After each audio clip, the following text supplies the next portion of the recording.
రూపం బిల్లగడిది కానీ మనసు పిల్లాడిది. మరి అందుకే నీ మీద మనసు పడ్డా. నువ్వు చీరలు లాంటి కటవా అంటే మన వైజాగ్లో ఇలాంటి డ్రెస్ వేసి తిరిగితే పెద్ద బాగుంది కదా, చూసి వాళ్ళు అనుకోవచ్చు.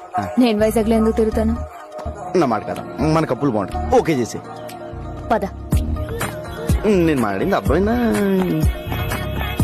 అమ్మడేమ్మా పడేసారా నువ్వు సూపర్ హ్యాక్. పిల్లడా నీ కొంచెం దూకుడు ఎక్కువ. సరదా సాలిస్తావా